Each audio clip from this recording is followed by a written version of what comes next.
Hello and welcome back. Tonight, we're going to talk about something that's been lurking in the background of international politics for decades, like a particularly menacing house guest who you suspect has been stealing your silverware. I'm talking, of course, about a potential war with Iran. Now, it's easy to dismiss this as just another headline, another distant problem for someone else to worry about. But let me be absolutely clear. A war with Iran wouldn't just be another conflict. It would be a catastrophic, world-altering event with consequences so far-reaching, they'd make the 2008 financial crisis look like a minor accounting error. It's a Pandora's box of geopolitical nightmares. And some very powerful people seem weirdly keen on prying it open. So, tonight, we're going to take a long, hard look inside that box. We're not going to get bogged down in the who shot first hypotheticals or the drum-beating rhetoric. Instead, we're going to focus on the cold, hard reality of what would happen next. This isn't about fear-mongering. It's about understanding the monumental stakes. A war with Iran wouldn't just be a regional scuffle. It would be a global contagion, spreading instability, economic chaos, and human suffering across the entire planet. The fallout would be felt in your gas tank, your grocery bill, and in the very fabric of our international order. To really grasp the sheer scale of this potential disaster, we've broken it down into 10 distinct but deeply interconnected consequences. Think of it as a 10-course meal of absolute misery, where each dish is worse than the last. From an economic shockwave that would cripple nations to a humanitarian crisis of staggering proportions, the ripple effects are almost too vast to comprehend. A war with Iran wouldn't just be another conflict. It could trigger a global crisis. Here are 10 disastrous consequences the world could face. Let's begin, shall we? Right, first up, oil. Or more accurately, the sudden and catastrophic absence of it. A huge portion of the world's oil supply sails through a tiny maritime choke point called the Strait of Hormuz. And guess which country sits on the northern side of that strait, armed with anti-ship missiles, fast attack boats, and a whole lot of reasons to be angry if attacked? That's right, Iran.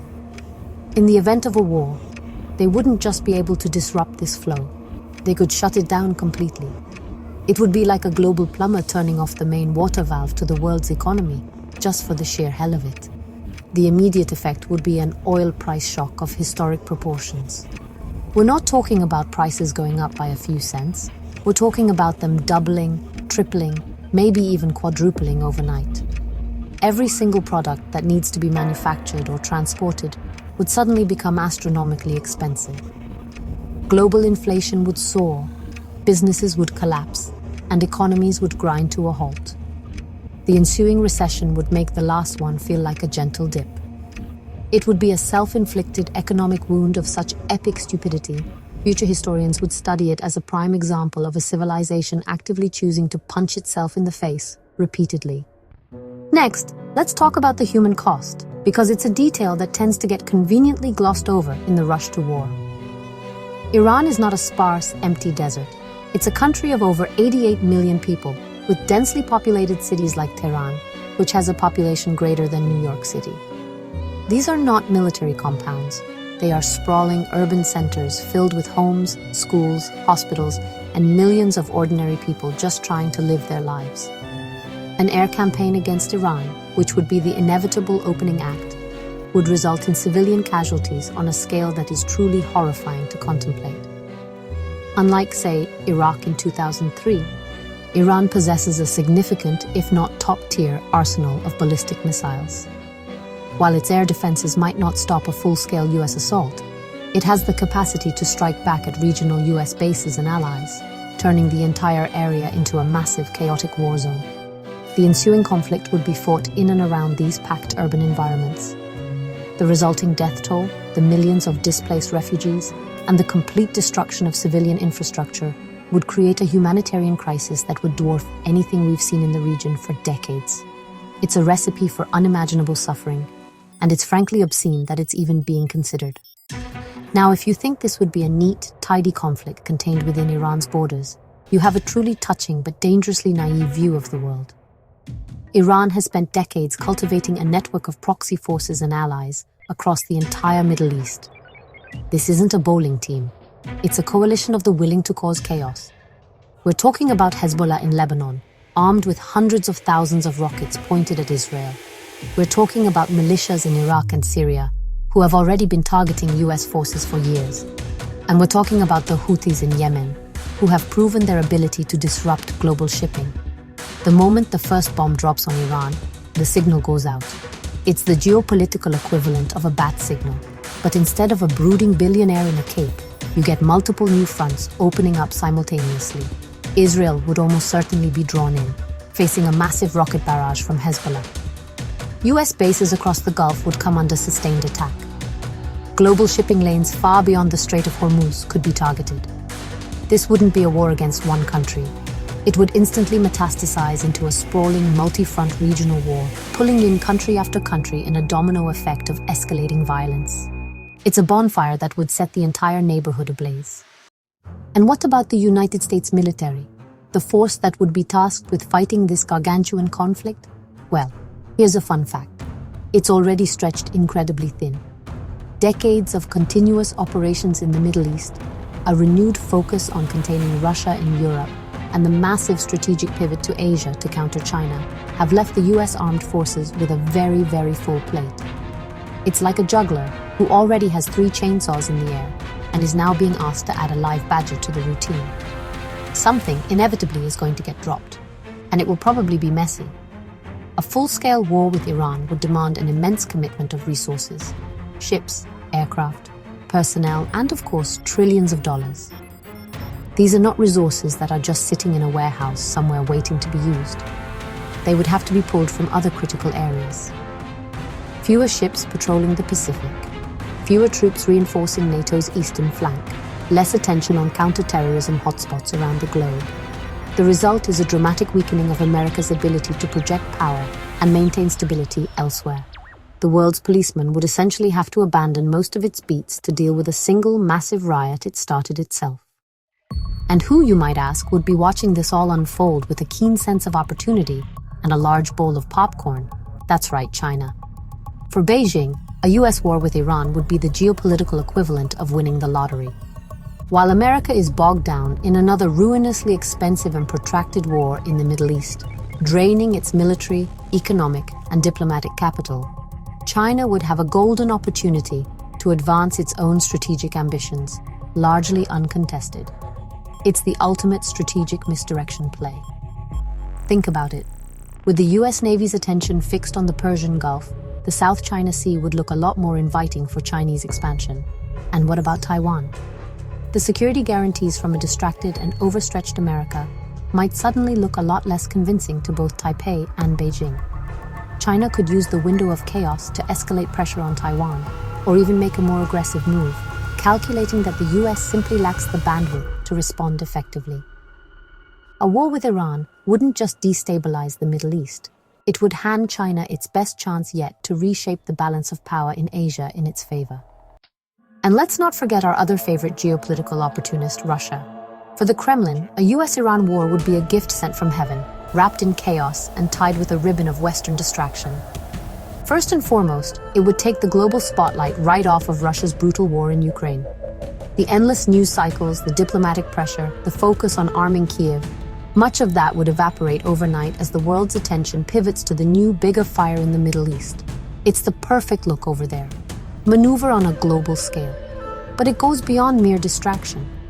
Russia has been steadily increasing its influence in the Middle East for years, particularly in Syria, where it has propped up the Assad regime.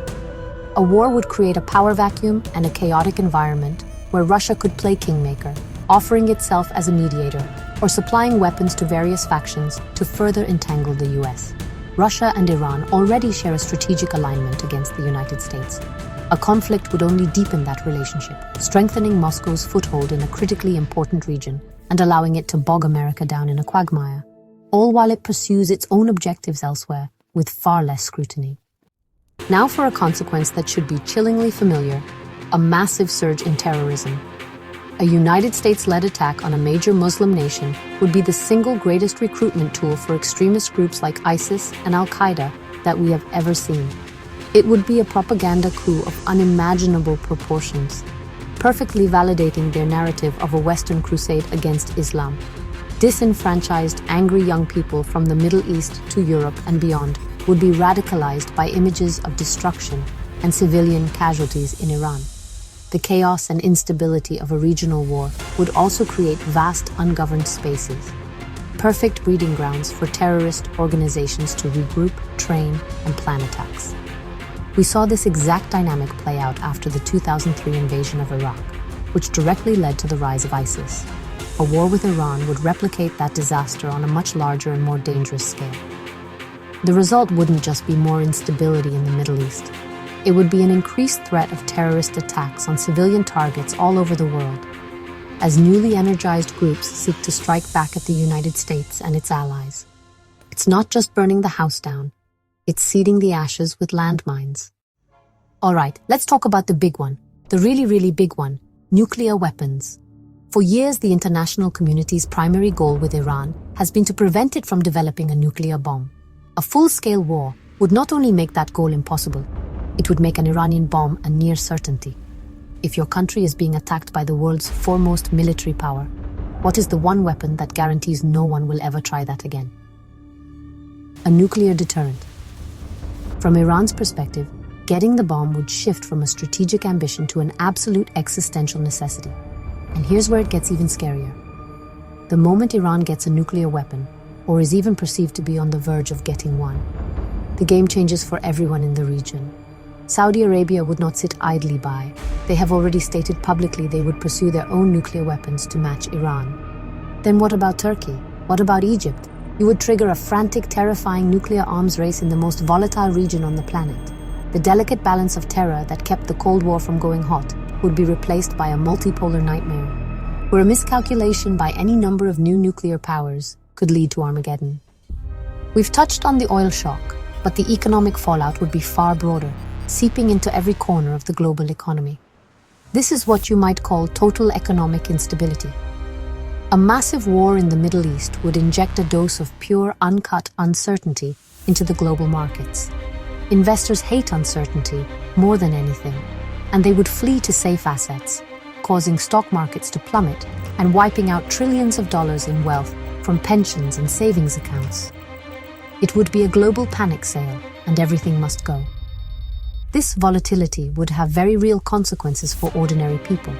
The cost of borrowing would skyrocket as central banks raise interest rates to fight the rampant inflation caused by the oil shock and supply chain disruptions. Everything from mortgages to car loans to business investments would become prohibitively expensive. Food prices would also spike as the cost of fertilizer and transportation goes through the roof, hitting the world's poorest populations the hardest. It's a cascading failure where market crashes, inflation, and high interest rates combine to create a perfect storm of global economic misery. Finally, we arrive at the 10th circle of this particular hell: the complete collapse of the diplomatic order. A unilateral war with Iran, likely undertaken without a UN Security Council mandate and against the wishes of key European allies, would shatter what remains of the post-World War II international system. Institutions like the United Nations would be rendered completely impotent, exposed as utterly incapable of preventing a catastrophic war launched by one of its most powerful members. The concept of international law would become a punchline. Furthermore, trust in US leadership, already frayed after previous foreign policy misadventures, would be irrevocably broken. Allies would see the US as a reckless and unpredictable actor, while adversaries would see it as a declining power lashing out in a destructive tantrum. This erosion of trust would make it impossible to build coalitions to deal with other global challenges, from climate change to future pandemics. The world would become a much more dangerous, fragmented, and cynical place, a free-for-all where might makes right is the only rule. It would be the final fatal blow to the idea of a global community working together to solve its problems. So there you have it. 10 interlocking pieces of a puzzle that spells out global disaster, an economic depression, a humanitarian catastrophe, a regional inferno, a terrorist renaissance, and a terrifying nuclear arms race. It's important to understand that these aren't just separate risks. They are a feedback loop of calamity. The economic shock would fuel the political instability, which would in turn fuel the extremism and the diplomatic collapse. It's a vicious cycle that, once started, would be nearly impossible to stop. This is the reality of what a war with Iran would mean. It is not a clean surgical strike. It is a sledgehammer to the entire global system. The temptation is to look at this scenario and compare it to past conflicts, like the wars in Iraq or Afghanistan. But the scale and complexity here are on a completely different level. Iran is larger, more populous, more mountainous, and more militarily capable than either of those countries. Its potential to disrupt the global economy and ignite a regional conflagration is exponentially greater. Thinking this would be a repeat of 2003 is like thinking a house cat is the same as a Siberian tiger, because they both have whiskers. One might scratch your furniture, the other will eat you and everyone you love. This kind of conflict wouldn't just be a regional fire. It could ignite a geopolitical inferno that would redefine the 21st century for the worse.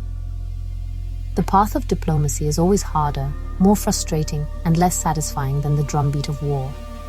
But as we've seen, the alternative is a price that no one on this planet can afford to pay.